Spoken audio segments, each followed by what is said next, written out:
भी है जो इस प्रकार है। एक नगर में एक राजा था और उसकी एक रानी थी।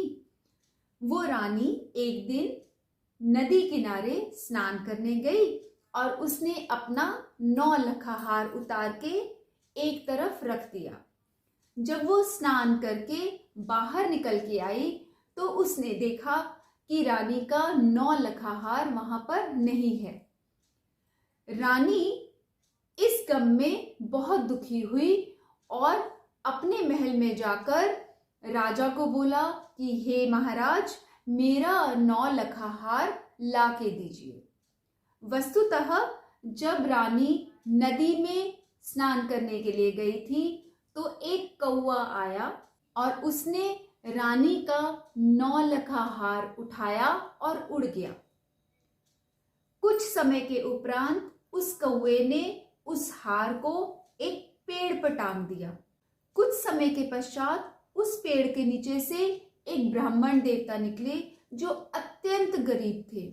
उन्होंने पेड़ पर, वृक्ष पर रानी का 9 लखा हार टंगा हुआ देखा तो उसे उतार लिया।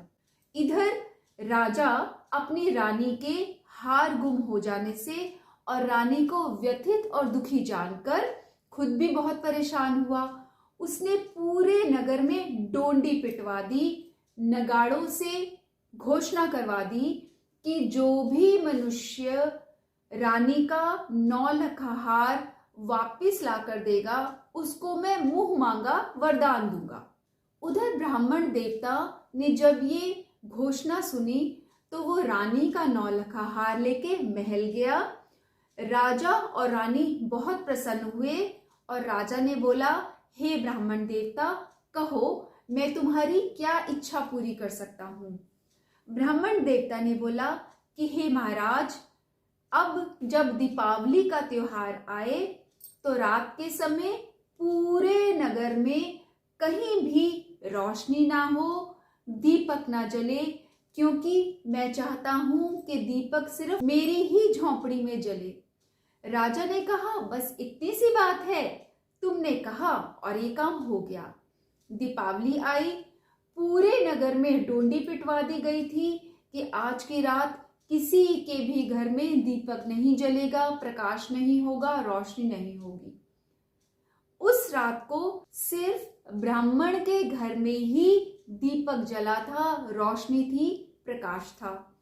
रात को लक्ष्मी माता छम छम छम छम करती आई और उन्होंने सारे नगर में देखा कि कहीं पर भी रोशनी नहीं है, कहीं पर भी प्रकाश नहीं है।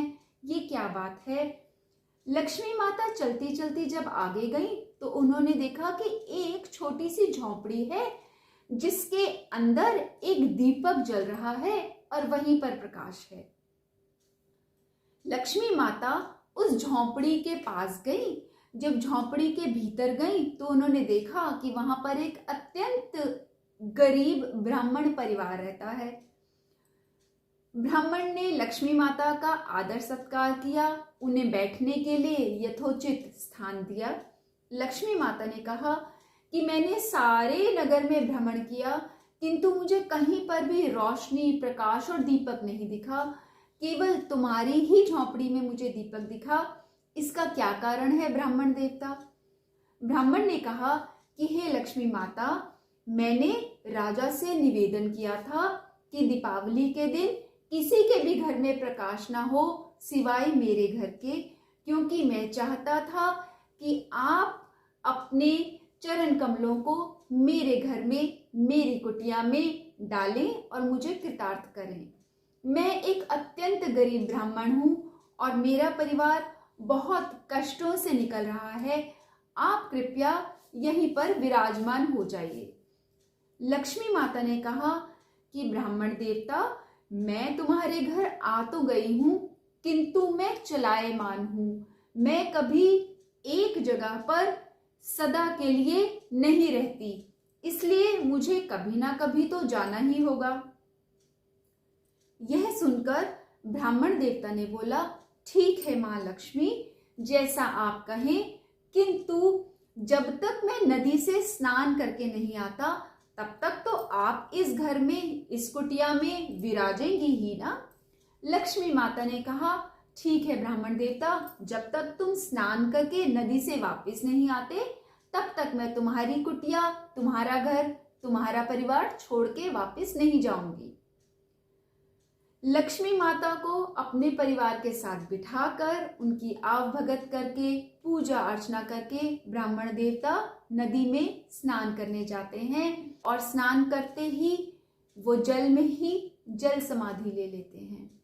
वह इस कारण जल समाधि लेते हैं कि ना मैं घर जाऊंगा, ना लक्ष्मी माता मेरे घर को छोड़कर वापस जाएंगी।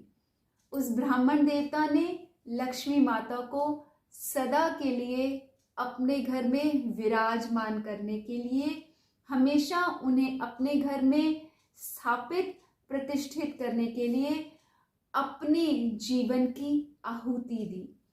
उधर ब्राह्मण देवता वापस नहीं आए और लक्ष्मी माता उस कुटिया से कभी गई नहीं, इसलिए उस ब्राह्मण के घर में, परिवार में हमेशा लक्ष्मी माता विराजमान रही और उसके परिवार को कभी भी दरिद्र दुख नहीं भोगना पड़ा। ब्राह्मण देवता ने त्याग किया ताकि लक्ष्मी माता हमेशा उसके घर में विराजमान रहें और लक्ष्मी माता उसके घर में विराजमान रही। कहते हैं कि पहलो होई किसी दे नाल ना होए, पिछों हुई सरबत नाल होए। ये एक पंजाबी कहावत है जिसका मतलब है कि जो पहले हुआ, जैसे ब्राह्मण और उसका परिवार दरिद्र था, वो किसी के साथ ना होए, और बाद में ब्राह्मण के घर परिवार में लक्ष्मी माँ पधारी और वहां हमेशा के लिए रही, ऐसा सबके साथ हो।